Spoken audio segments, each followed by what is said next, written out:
Good afternoon students. तो students, आज की क्लास के अंदर आपका नया टॉपिक हम स्टार्ट करने वाले हैं। वो क्या है? आपका Newton second law of motion. तो जैसा कि आप सभी को पता है कि इससे पहले हमने आपका डिस्कस किया था balance force and unbalance forces के बारे में। तो मैंने आपको बताया था कि बैलेंस फोर्सेस क्या होते हैं, जहाँ पे आपका जो नेट फोर्स किसी भी ऑब्जेक्ट के ऊपर क्या लग रहा है, जीरो लग रहा है। ठीक है, तो अगर net force along the X direction zero है, net force along the Y direction zero है and net force along the Z direction आपका जीरो है, तो उस सिचुएशन में हम क्या बोल सकते हैं, किसी भी बॉडी या ऑब्जेक्ट के ऊपर जो आपके फोर्स लग रहे हैं वो क्या है, आपके बैलेंस। उसके बाद आपको ये कैसे आइडेंटिफाई होगा किसी भी ऑब्जेक्ट को देख के कि वो जो ऑब्जेक्ट है वो उसके ऊपर बैलेंस फोर्स लग रहे हैं। तो वो हम आइडेंटिफाई करते हैं कि हमारा अगर ऑब्जेक्ट रेस्ट के ऊपर है तो हम डेफिनेटली बोल सकते हैं कि जो ऑब्जेक्ट के ऊपर जो फोर्स होंगे वो क्या होंगे, बैलेंस होंगे। सिमिलरली अगर आपका ऑब्जेक्ट अगर कांस्टेंट स्पीड से जा रहा है, कांस्टेंट वेलोसिटी से जा रहा है, तो भी हम बोल सकते हैं क्या कि हमारा जो ऑब्जेक्ट है उसके ऊपर जो फोर्सेज होंगे वो क्या होंगे, बैलेंस होंगे। ठीक है, और बैलेंस फोर्स को ही हम क्या बोल देते हैं कई बार, बॉडी इज इन इक्विलिब्रियम। ठीक है, बॉडी चाहे आपको ये दे रखा है कि बॉडी इज इन इक्विलिब्रियम, और चाहे आपको ये दे रखा हो कि बॉडी के ऊपर बैलेंस फोर्स लग रहे हैं, दोनों का एक ही सेंस बनता है। बॉडी इन इक्विलिब्रियम है तो उसका भी यही सेंस है कि नेट फोर्स जो लगेंगे along the X direction, along the Y direction and along the Z direction क्या होंगे, आपके जीरो होंगे। अगर आपको दे रखा है कि the forces acting on the bodies are balance, तो भी उसका वही सेंस बनता है कि फोर्सेज एक्टिंग जो हो रहा है, जो फोर्स एक्ट हो रहा है बॉडी के ऊपर along the X direction, along the Y direction and along the Z direction क्या होंगे, आपके जीरो होंगे। ठीक है, तो बेटा ये सभी चीजें हम लास्ट क्लास के अंदर आपका डिस्कस कर चुके हैं। उसके बाद बेटा मैंने आपको बताया था कि अनबैलेंस फोर्स क्या होता है। अनबैलेंस फोर्स क्या होता है कि किसी भी बॉडी के ऊपर अगर नेट फोर्स लग रहा है किसी डायरेक्शन के अंदर, ठीक है, तो उसको हम क्या बोल देते हैं, अनबैलेंस बोल देते हैं, अनबैलेंस फोर्स बोल देते हैं। ठीक है, तो अनबैलेंस फोर्सेस के साथ हमको कैसे डील करना है वो अभी हम देखने वाले हैं। ठीक है, अनबैलेंस फोर्सेस को हम डील करेंगे with the help of Newton second law of motion. तो उसके लिए हमको पढ़ना पड़ेगा क्या, Newton second law of motion क्या होता है। Okay, but before I discuss the Newton second law of motion, it is become very important for you guys to understand the meaning of linear momentum और momentum, कि momentum आपका क्या होता है। ठीक है, तो बेटा बड़ी सिंपल सी इसकी डेफिनेशन है। इट इज द, आप लिख लीजिए, it is the product of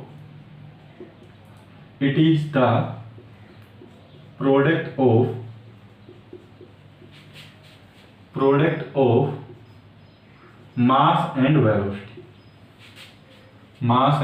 velocity. ये आपका किसका प्रोडक्ट होता है बेटा, मास एंड वेलोसिटी का प्रोडक्ट होता है। तो मोमेंटम इसको हम रिप्रेजेंट करते हैं P से। ठीक है, तो जैसे कि आप अज्यूम करके चल लीजिए कि यहां पे कोई ब्लॉक है, इसका मास क्या है, m है, और it is going with some speed v और सम वेलोसिटी v। तो बेटा इसका जो हम मोमेंटम बोलेंगे कि इसका मोमेंटम क्या होगा ब्लॉक का, तो मोमेंटम की क्या होगा, डेफिनेशन क्या है, प्रोडक्ट होता है किसका, मास एंड वेलोसिटी का। तो मास इनटू वेलोसिटी, ये हो गया क्या, मोमेंटम। ठीक है, तो इसी को हम मोमेंटम बोल देते हैं। मास को जब हम वेलोसिटी से मल्टीप्लाई करेंगे तो हम उसको बोल देते हैं क्या, मोमेंटम। अभी बेटा अगर मैं पूछूं आपसे कि इसकी यूनिट क्या होगी, एसआई यूनिट, तो आपका क्या कहेंगे, इसकी SI unit of momentum is, SI unit of momentum is, अब बेटा ये देखिए आप, m क्या होता है आपका, kg, वेलोसिटी और स्पीड क्या होता है आपका, मीटर पर सेकंड। तो ये होगी इसकी क्या यूनिट, किलोग्राम मीटर पर सेकंड। तो किलोग्राम मीटर पर second, this will be the unit of momentum. ठीक है, अभी बेटा मैंने आपसे पूछा कि ये स्केलर क्वांटिटी हो है या फिर वेक्टर क्वांटिटी है। तो आप देख रहे हैं कि जो वेलोसिटी होती है वो क्या होती है, आपकी वेक्टर क्वांटिटी होती है ना। अगर आप मास क्या होता है आपका, स्केलर क्वांटिटी होता है, 2 किलोग्राम 3 किलोग्राम, आपकी कोई डायरेक्शन नहीं होती, मास 2 किलोग्राम साइड में लग रहा है, नीचे लग रहा है, मास आपका क्या रहता है, कांस्टेंट क्वांटिटी होती है और स्केलर क्वांटिटी होती है। तो आप किसी स्केलर क्वांटिटी को वेक्टर क्वांटिटी से मल्टीप्लाई कर रहे हैं, है ना।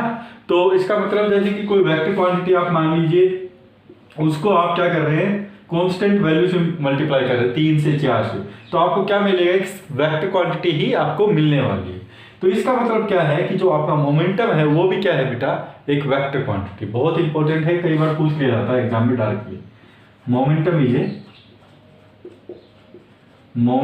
Is a vector quantity. Vector quantity क्यों है, क्योंकि हम किसी स्केलर को जब वेक्टर से मल्टीप्लाई करते हैं तो हमको क्या मिलता है, वेक्टर मिलता है। Momentum is a vector quantity.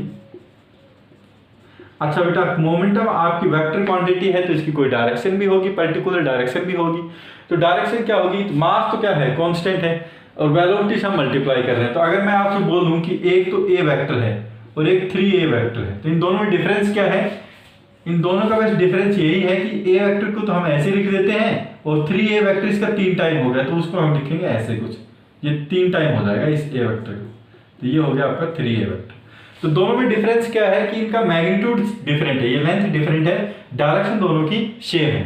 तो यहाँ पे हम वेलोसिटी वेक्टर को किससे मल्टीप्लाई कर रहे हैं, मास से मल्टीप्लाई कर रहे हैं। तो इसका मतलब जो डायरेक्शन होगी मोमेंटम की, वो किस डायरेक्शन में होगी, वो आपकी वेलोसिटी की डायरेक्शन के अंदर ही होगी आपकी। ओके, तो अगर आपसे डायरेक्शन पूछ लेगी क्या होगी direction of momentum, so it will be in the direction of velocity.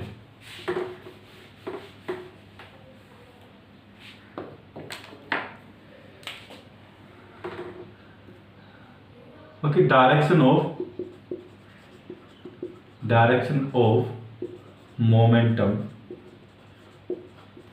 direction of momentum is in the direction of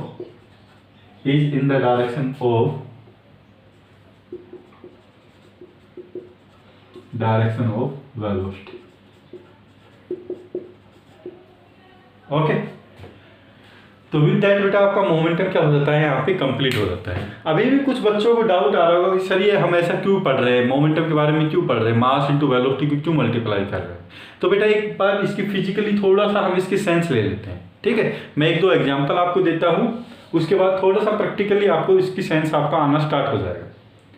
तो बेटा यहाँ से आप प्लीज इसको एक बार नोट डाउन कर लीजिए, मैं रब कर रहा हूँ इसको।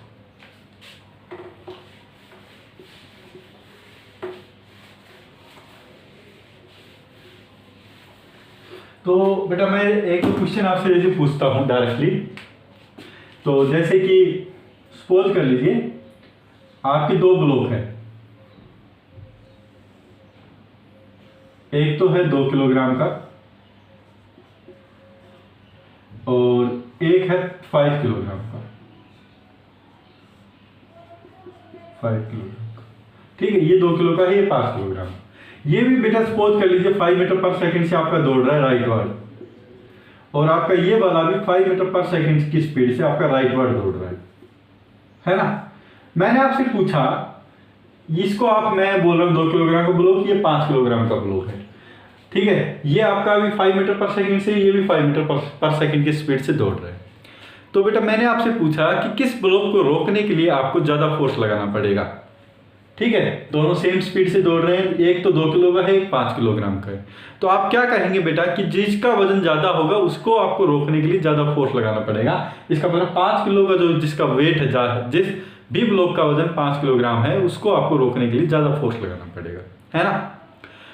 और इसका एग्जाम्पल आप देख सकते हैं, जितना वजन बढ़ेगा उतना ही आपको ज्यादा फोर्स लगाना पड़ेगा। सपोज कर लीजिए कि कोई साइकिलिस्ट है, ठीक है, वो आपका 10 मीटर पर सेकंड की स्पीड से जा रहा है, आप उसको रोकना चाहते हैं एक तो, और एक कोई ट्रक वाला है, ट्रक के साथ वो जा रहा है, और कोई ट्रक जा रहा है कितनी स्पीड से, वो भी सपोज कर लीजिए जो साइकिलिस्ट है वो भी किस स्पीड से जा रहा है, 10 मीटर पर सेकंड की स्पीड से जा रहा है, और आपका ट्रक वाला है वो भी 10 मीटर पर सेकंड की स्पीड से जा रहा है।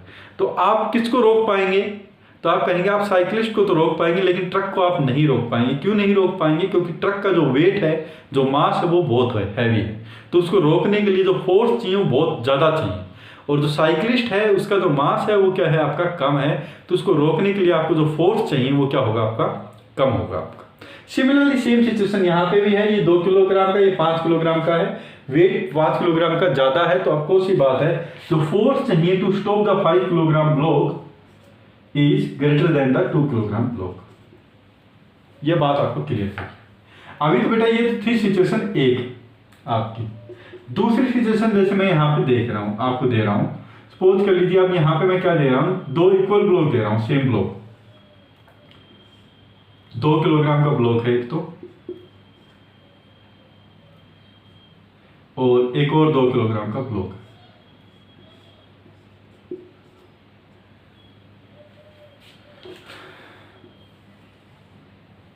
एक और 2 किलोग्राम का ब्लॉक है, और ये 2 किलोग्राम का ब्लॉक है, इसकी जो स्पीड है वो आपकी है क्या, 5 मीटर पर सेकेंड, और इसकी जो स्पीड है वो आप मान लीजिए वो है आपकी 10 मीटर पर सेकेंड।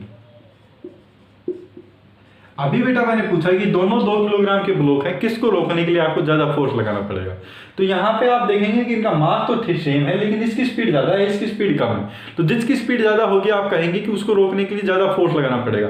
प्रैक्टिकली यही सोचेंगे आप, फिजिकली अगर थिंक करके देखेंगे तो, है ना। एक और प्रैक्टिकल मैं एग्जाम्पल आपको देता हूँ कि सपोज कर लीजिए कि आप चल रहे हैं और आपका कोई फ्रेंड है वो आपको रोक रहा है पीछे से, ठीक है। अगर आप चल रहे हैं तो आपका फ्रेंड आपको इजीली रोक पाएगा, ठीक है। दूसरा आप क्या कर रहे हैं कि दूसरा आप फुल स्पीड से दौड़ रहे हैं, ठीक है, फुल स्पीड से दौड़ रहे हैं और आपका दोस्त आपको रोकना चाह रहा है।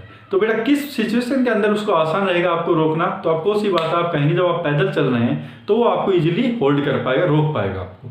लेकिन जब अगर आप बहुत तेजी की स्पीड के साथ दौड़ रहे हैं, आपको रोकने की कोशिश करेगा तो एकदम से वो नहीं रोक पाएगा, और हो सकता है कि वो आपके साथ साथ वो भी लुढ़क जाए आगे की तरफ, है ना। तो दोनों सिचुएशन में डिफरेंस क्या है, दोनों में मास तो आपका सेम है, आप ही भाग रहे हैं और आपको ही रोकने की कोशिश की जा रही है। लेकिन पहली सिचुएशन में आप चल रहे हैं जब आपकी स्पीड बहुत कम है, दूसरी सिचुएशन में आप जब दौड़ रहे हैं तो आपकी स्पीड बहुत ज़्यादा है। तो इसका मतलब जब आपकी स्पीड बढ़ती है तो आपको रोक पाना उतना ही क्या होता है, मुश्किल होता है, उतना आपको रोकने के लिए बहुत ज़्यादा फोर्स लगाना पड़ेगा, ठीक है। तो सिमिलरली यही सेम सिचुएशन यहाँ पे है, यहाँ पे ये 5 मीटर पर सेकेंड है, ये 10 मीटर पर सेकेंड है। तो इसका मतलब ये वाला जो सिचुएशन है, इसको चलो मैं सिचुएशन बोल रहा था ए, इसको मैं सिचुएशन बोल रहा था बी। तो यहाँ पे सिचुएशन बी में ज्यादा फोर्स लगाना पड़ रहा था ए से। यहाँ पे इसको सिचुएशन में ए बोल रहा हूँ, ये 2 किलोग्राम का ब्लॉक है, इसको मैं सिचुएशन बी बोल रहा हूँ, 2 किलोग्राम का ब्लॉक। तो यहाँ पे भी स्पीड ज्यादा है, तो बी वाली सिचुएशन के अंदर ज्यादा फोर्स लगाना पड़ेगा इन कंपेरिजन टू ए। तो यहाँ पे तो बेटा आप कंपेयर कर पा रहे हैं। अभी मैं एक और थोड़ा सा मिसलेनियस सी प्रॉब्लम देता हूँ आपको, सी। तो यहाँ पे आपका क्या है, ये सपोज कर लीजिए आपका ये है आपका 2 किलोग्राम का ब्लॉक और ये जा रहा है आपका 5 मीटर पर सेकेंड से,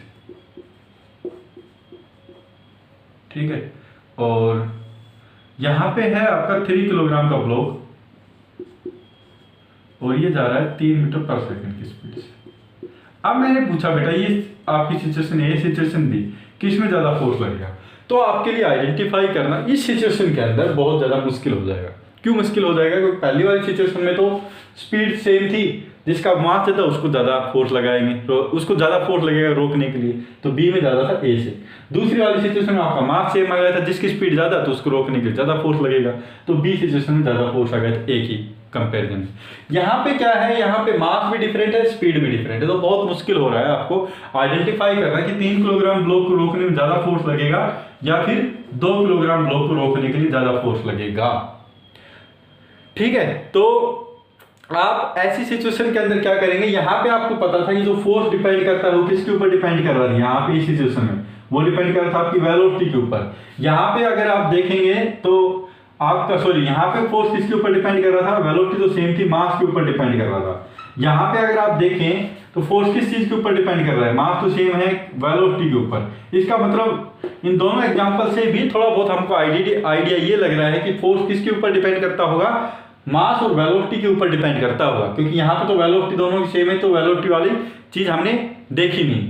यहाँ पे आपका मास सेम है तो वेलोसिटी वाली चीज आ गई फैक्टर के अंदर। तो इसका मतलब जो फोर्स किसी भी ऑब्जेक्ट को रोकने के लिए किस चीज के ऊपर डिपेंड करता होगा, वो प्रोडक्ट के ऊपर डिपेंड करता है, मास एंड वेलोसिटी के, ओके। और उसी को हम क्या बोल देते हैं, मोमेंटम बोल देते हैं। तो जो मोमेंटम है वो कहीं ना कहीं आपका किससे रिलेटेड है, फोर्स से ही रिलेटेड है आपका, है ना। सिमिलरली यहाँ पे अगर आप आइडेंटिफाई करेंगे तो आप कैसे आइडेंटिफाई करेंगे, आप देखेंगे कि पहले वाले का मोमेंटम क्या है, मास इंटू वेलोसिटी, तो आप कहेंगे इसका 10 है ना। 10 kg मीटर पर सेकंड। सेकंड वाले का कितना है, तो आप कहेंगे 9 है। तो जिसका मोमेंटम ज्यादा उसको ज्यादा फोर्स लगेगा रोकने के लिए, तो इसका मतलब यहाँ पे सिचुएशन ए में ज्यादा फोर्स लगेगा इन कंपैरिजन टू बी, क्योंकि ए का आपका मोमेंटम ज्यादा है और बी का मोमेंटम आपका कम है। ये सेम चीज यहाँ पे भी अप्लाई कर सकते हो। यहाँ पे भी आप देखेंगे ये 25 है मोमेंटम, ये क्या है 10 है, 25 ज्यादा है 10 से, तो बी में ज्यादा फोर्स लगेगा ए से, है ना। सिमिलरली यहाँ पे भी आप देख सकते हो मोमेंटम कितना है 10, यहाँ पे भी क्या है 20 है, तो मतलब 20 में ज्यादा मोमेंटम ज्यादा तो फोर्स ज्यादा लगेगा, तो 20 सिचुएशन ज्यादा लग रहा है आपका ए से। ठीक है, तो आपका जो बिल्कुल एग्जैक्ट तरीका है, अगर आपका मास और वेलोसिटी दोनों डिफरेंट है तो हम मोमेंटम से आइडेंटिफाई करते हैं कि किसके अंदर ज्यादा फोर्स लगेगा टू स्टॉप ए ब्लॉक। ठीक है, तो ये फिजिकली मैंने थोड़ा बहुत आपको एक परसेप्शन दे दिया है कि मोमेंटम है क्या आपका। ओके, एग्जाम्पल के थ्रू। तो आपको ये राइट डाउन नहीं लिखना करना है, आप चाहें तो थोड़े सा साइड में इसको लिख सकते हैं ताकि थोड़ा सा फील आ जाए आपको कि मोमेंटम क्या होता है। तो अभी बेटा हम स्टार्ट करते हैं आपका most important concept which is Newton second law of motion.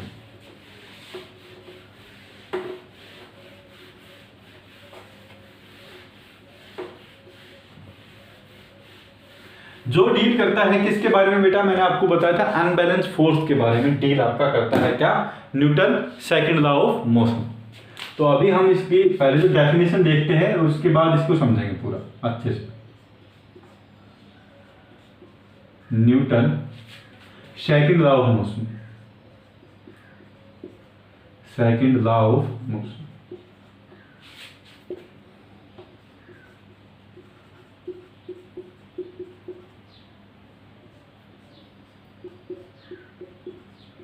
तो बेटा न्यूटन में अगर मैं एक सिंपल सी लेमन लैंग्वेज के अंदर मैं आपको समझाने की कोशिश करूं तो न्यूटन ने क्या आइडेंटिफाई किया कि अगर किसी भी ऑब्जेक्ट के ऊपर हम फोर्स लगाते हैं तो उसका क्या होता है, उसकी वेलोसिटी चेंज होती है और हम बोल सकते हैं कि उसका मोमेंटम चेंज होता है ना। ये चीज़ उसने आइडेंटिफाई की और उसके बाद उसने देखा कि किसी ऑब्जेक्ट के ऊपर अगर ज़्यादा फोर्स लगाते हैं तो उसका मोमेंटम ज़्यादा तेज़ी के साथ चेंज होता है, कम फोर्स लगाते हैं तो उसका जो मोमेंटम है वो कम तेज़ी के साथ चेंज होता है।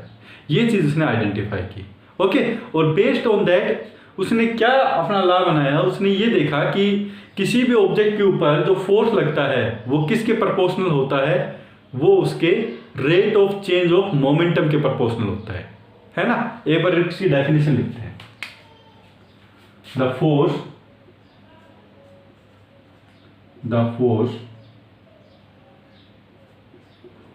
Acting on a body, the force, ठीक है। और ये जो फोर्स होता है नेट फोर्स बोल सकते हैं और अनबैलेंस फोर्स भी आप इसको बोल सकते हैं। ठीक है, ये फोर्स क्या होता है, अनबैलेंस फोर्स होता है। The unbalance force acting on a body, acting on a body, acting on a body is proportional to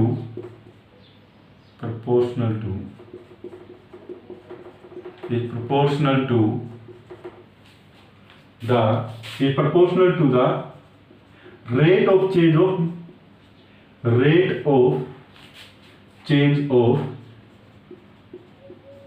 rate of change of moment।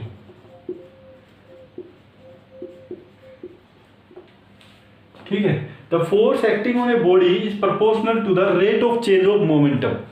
ठीक है, तो ये फोर्स कौन सा होता है, unbalance force which is acting on a body is proportional to the rate of change of momentum. यही क्या है आपका Newton second law of motion. ठीक है, तो जैसे कि सपोज कर लीजिए, सबसे पहले तो हम इसका मीनिंग समझ लेते हैं। सबसे पहले तो क्या होता है, चेंज क्या होता है किसी भी चीज के अंदर, चेंज। अगर मैंने पूछा कि आपके पास अभी है 100 रुपीज़, ठीक है, 2 दिन के बाद सपोज कर लीजिए आपके पास होगी 150 रुपीज़, तो आपके पास कितना चेंज हुआ है, तो आप कहेंगे 50 rupees. Final value minus initial value, final जो पैसे थे आपके पास 2 दिन के बाद वो 150 थे, 2 दिन पहले आपके पास कितने थे 100, तो फाइनल माइनस इनिशियल जो वैल्यू आती है वही क्या होता है, चेंज होता है किसी भी चीज़ के अंदर। ओके, तो एक तो यह हो गया। और रेट क्या होता है, रेट किसे डिफाइन करते हैं, टाइम से डिफाइन करते हैं। ठीक है, तो अगर आपसे पूछा किसी ने change in the moment, change in momentum मतलब final momentum, change in momentum क्या हो गया, final momentum minus initial momentum, ये हो गया आपका क्या, चेंज। ठीक है, और रेट क्या होता है, टाइम से डिफाइन करते हैं कि वो चेंज कितने टाइम में आ रहा है आपका। सपोज कर लीजिए कि आपके पास एक तो सपोज के लिए एक स्पीड से थोड़ा सा मैं बताता हूँ ताकि ज़्यादा क्लियर हो जाए आपको। सपोज कीजिए कि किसी कार की स्पीड है 10 मीटर पर सेकंड, 2 सेकंड के बाद हो जाती है उसकी स्पीड 20 मीटर पर सेकंड। ठीक है, तो चेंज कितना हुआ बेटा, आप कहेंगे 10 मीटर पर सेकंड। कितने सेकंड में हुआ, 2 सेकंड के अंदर। एक मैं आपको बोला कि जो स्पीड है कार की वो है 10 मीटर पर सेकंड, 10 सेकंड के बाद कितनी होती है, 20 मीटर पर सेकंड होती है। तो चेंज कितना हुआ दूसरी सिचुएशन में, दूसरी सिचुएशन के अंदर भी जो आपका चेंज हुआ वो कितना हुआ, 10 हुआ। लेकिन यहाँ पे टाइम कितना लगा आपको, 10 सेकंड लगा। पहली वाली सिचुएशन के अंदर आपका टाइम लगा था कितना, 2 सेकंड। तो मतलब रेट किसका तेज है, रेट किस में ज़्यादा तेजी से चेंज आ रहा है। तो आप कहेंगे जो फर्स्ट वाली सिचुएशन थी उसमें 2 सेकंड में 10 मीटर का चेंज आया, सेकंड वाली सिचुएशन में 10 सेकंड में 10 मीटर का चेंज आया। तो जो फर्स्ट वाली सिचुएशन थी उसके अंदर आपका जो चेंजमेंट हो रहा है, जो चेंज वेलोसिटी के अंदर जो चेंज हो रहा है वो आपका बहुत फास्ट हो रहा है। ठीक है, तो वहां पे rate of change of velocity ज़्यादा है, और यहाँ पे जो सेकंड वाली सिचुएशन थी उसमें rate of change of velocity आपका कम है ना। तो सिमिलरली यहाँ पे ही यही चीज यहाँ पे है बेटा कि आपका rate of change of momentum, कि मोमेंटम में चेंज कितना आ रहा है और कितनी फास्टली आ रहा है, कितनी स्पीडली आ रहा है, उसी को ही हम क्या बोलते हैं, फोर्स बोल देते हैं हम उसको। ठीक है, तो सपोज कर लीजिए जैसे कि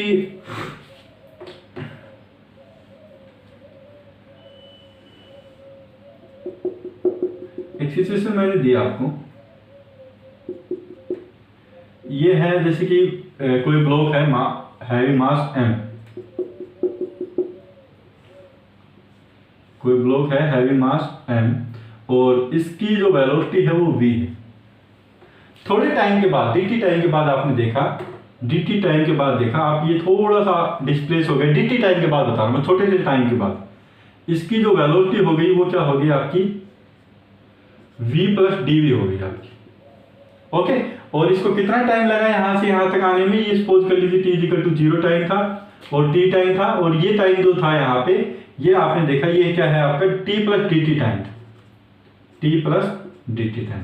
तो ये चेंजमेंट होने के लिए कितना टाइम लगा है, इसको dt टाइम लगा है आपका। ओके, तो सबसे पहले तो आप बताइए, देखिए यहाँ पे चेंज कितना हुआ वेलोसिटी में, चेंज इन मोमेंटम। सबसे पहले तो चेंज इन मोमेंटम बताइए आप कितना है, चेंज इन मोमेंटम।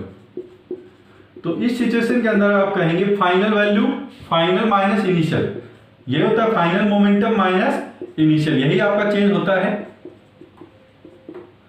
ओके, तो चेंज इन मोमेंटम को मैं रिप्रेजेंट करता हूं किससे बेटा, डेल्टा पी से। एक मिनट रुकिए आप, डेल्टा पी से मैं रिप्रेजेंट करता हूं चेंज इन मोमेंटम को। तो डेल्टा पी फाइनल वैल्यू क्या है बेटा, आप कहेंगे m, वेलोसिटी कितनी है v plus TV.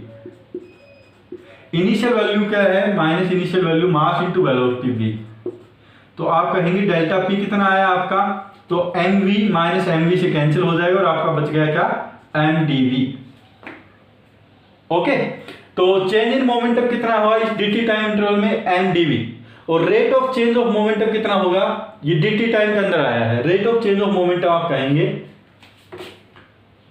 Rate of change of momentum, rate of change of momentum. तो अगर आप इसको आइडेंटिफाई करेंगे rate of change of momentum को, तो ये क्या होगा बेटा, delta P change in the momentum divided by कितने टाइम में हो रहा है, तो ये हो गया क्या आपका dt। ओके, और बेटा इसको भी मैं डेल्टा पी ना बोलते हुए क्या बोल देता हूं, क्योंकि स्मॉल चेंज है, स्मॉल के लिए हम डेल्टा यूज नहीं करते हैं, हम क्या यूज करते हैं, dp यूज करते हैं। मैंने आपको शायद बताया भी होगा ये पहले भी, स्मॉल के अंदर हमेशा हम डेल्टा यूज ना करते हुए क्या यूज करते हैं, dp यूज करते हैं। तो ये dp बाई dt हो गया आपका change in the momentum. Okay, dp by dt which is equal to mdv। Okay, तो as per the Newton second law हम क्या बोल सकते हैं, फ्रॉम न्यूटन सेकंड लॉ,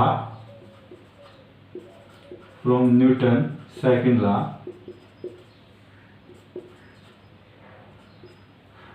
तो बेटा यहां पे अगर हमको फोर्स आइडेंटिफाई करना है, क्योंकि हमको नहीं पता कि कितना एक्सटर्नल फोर्स, कोई अनबैलेंस फोर्स इसके ऊपर लग रहा है, उस अनबैलेंस फोर्स की वजह से ही इसकी वेलोसिटी आपकी चेंज हो रही है ना। कोई अनबैलेंस फोर्स यहाँ पे लग रहा होगा, वो हमको नहीं पता कितना लग रहा है, तो वो अनबैलेंस फोर्स कितना लग रहा होगा वो हम डायरेक्टली इसको देख के बोल सकते हैं F is directly proportional to dp/dt, और हम बोल सकते हैं क्या, F is directly proportional to ये mdv/dt हो गया था बेटा, dp/dt, dp तो mdv था डिवाइडेड बाई dt, तो mdv/dt। और हम क्या बोल सकते हैं बेटा, प्रोपोर्शनलिटी कांस्टेंट को कैसे हटाएंगे हम, k mdv/dt।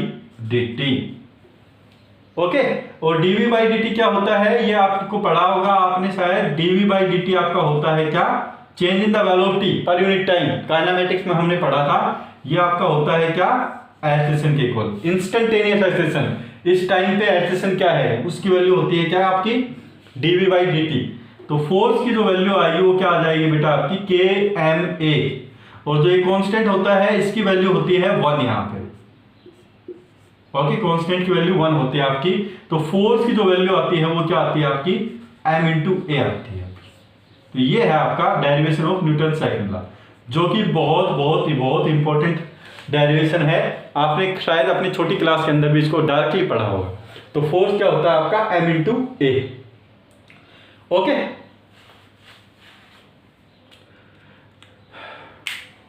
तो फोर्स बेटा आपका होता है क्या, m × a होता है आपका। आप प्लीज इसको राइट डाउन कर लीजिए, उसके बाद मैं आपको बताऊंगा कि हमको इसको कैसे रीड करना है और हमको मतलब इससे कैसे अंडरस्टैंड करना है इस फोर्स को। इसको आप प्लीज राइट डाउन कर लीजिए, उसके बाद हम इसके बारे में और डिस्कस करते हैं।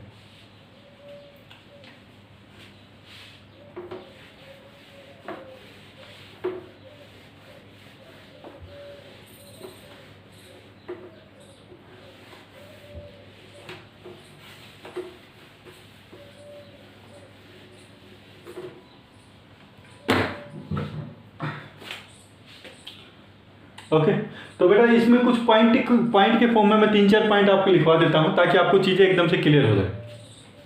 तो मैंने आपको क्या बताया,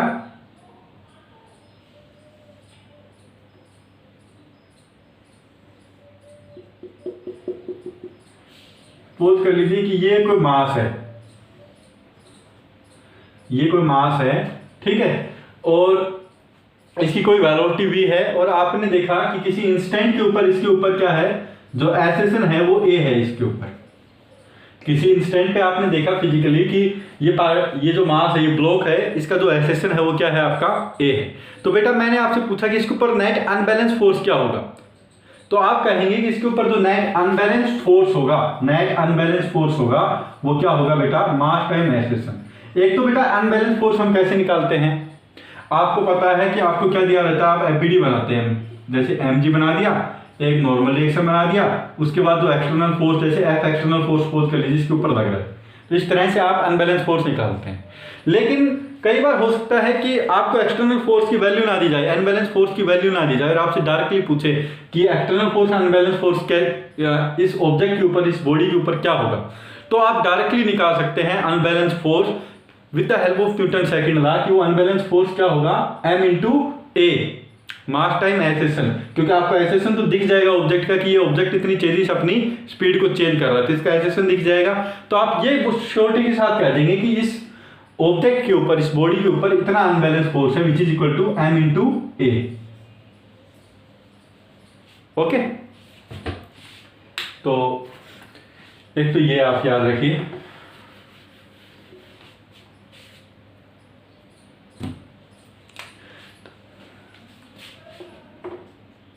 तो बेटा क्या याद रखेंगे आप इसके न्यूटन सेकंड लॉ के अंदर, the unbalanced force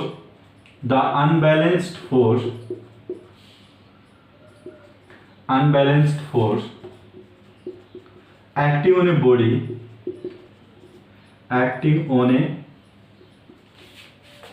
body is equal to, तो आप सीधा निकाल सकते हैं बेटा इसको देख के ही, अनबैलेंस फोर्स किसी भी बॉडी के ऊपर कितना होगा, is equal to F is equal to mass time acceleration. अभी बेटा आपको पता है कि जो फोर्स भी है वो भी क्या है आपका वेक्टर क्वांटिटी है, एक्सेलेरेशन भी क्या है आपका वेक्टर क्वांटिटी है ना। तो मैं क्या लिख सकता हूं कि हो सकता है कि फोर्स के कुछ कंपोनेंट हो along the X direction, Y direction और जेड डायरेक्शन, और आपका जो एसेशन है, मास तो आपकी कांस्टेंट क्वांटिटी है, एसेशन पे कोई कंपोनेंट हो आपको along the X direction, Y direction and the Z direction. तो बेटर मैं इसको क्या लिख देता हूं बेटा, वेक्टर क्वांटिटी के अंदर भी लिख सकता हूं, force is equal to mass time एसेशन। और अगर मैं इसको कंपोनेंट की फॉर्म में लिखना चाहूंगा तो आप ऐसे लिख सकते हैं बेटा, ये फोर्स, हाँ, force is equal to mass time acceleration. Okay, और बेटा यहां पे जो फोर्स क्या है, ये क्या है, अनबैलेंस फोर्स है ये।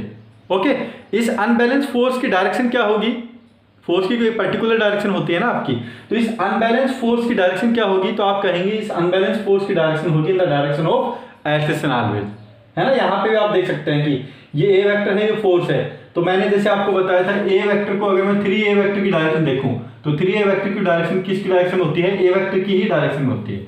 सिमिलरली आप यहाँ पे कांस्टेंट क्वांटिटी को ए वेक्टर से मल्टीप्लाई कर रहे हैं, है ना, तो जो डायरेक्शन ऑफ फोर्स होगी वो भी क्या होगी, डायरेक्शन ऑफ एक्सेशन ही होगी। तो ये चीज आप दूसरे पॉइंट में लिख लीजिए, direction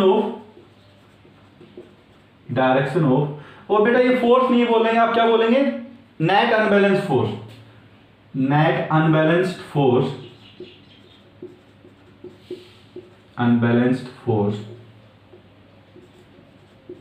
net unbalanced force is in the direction of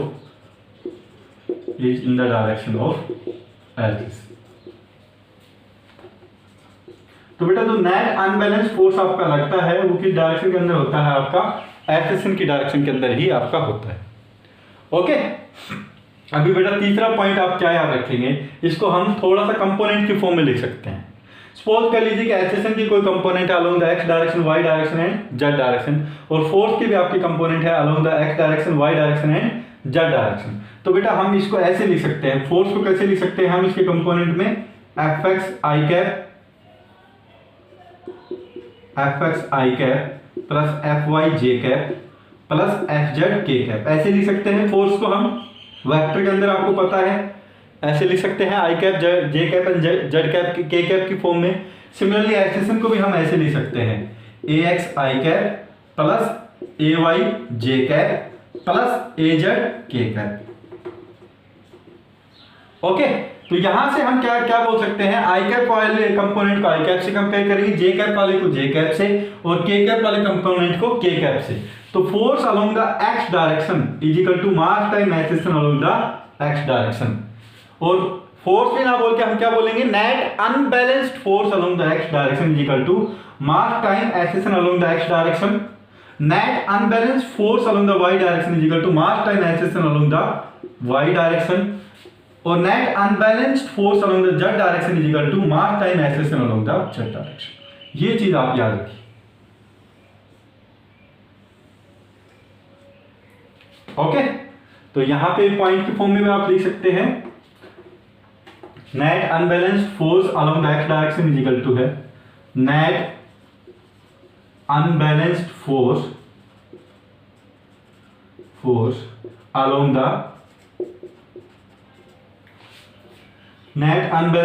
along the X Y and Z direction is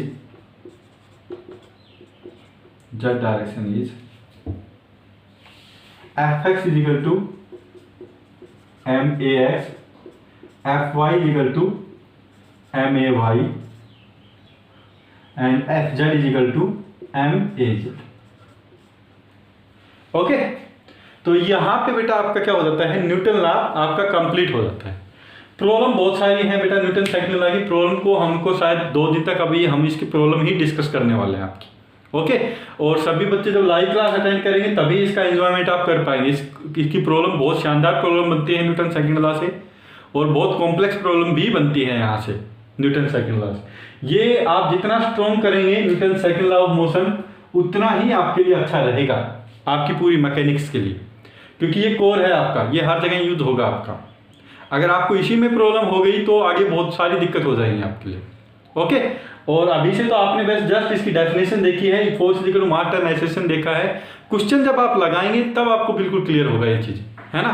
तो फिजिक्स में जब तक आप प्रैक्टिकल चीजों को नहीं करते हैं तो आपको कॉन्सेप्ट अप्लाई करना आएगा ही, ठीक है। मेरली बोर्ड पे सुनने से, कहानी की तरह देख लेने से चीजें क्लियर नहीं होंगी, अनटिल और unless you are not going to do the problems with your own hand. ठीक है, तो आपको अपने आप से करना है। मिस्टेक आपको ऑफकोर्स सी बात है आएंगी, वहाँ पे मिस्टेक आएंगी तभी आपको चीज़ें समझ में आनी स्टार्ट होंगी। अगर आपको दिक्कतें नहीं आ रही हैं तो इसका मतलब कुछ प्रॉब्लम है आपको, या तो आप चीज़ों को कर ही नहीं। इसका सीधा सा सेंस ये है कि आप चीज़ों को नहीं कर रहे हैं। अगर आप क्वेश्चन लगा के देखेंगे तो डेफिनेट है कि आपको प्रॉब्लम्स में दिक्कत आएगी स्टार्टिंग के अंदर।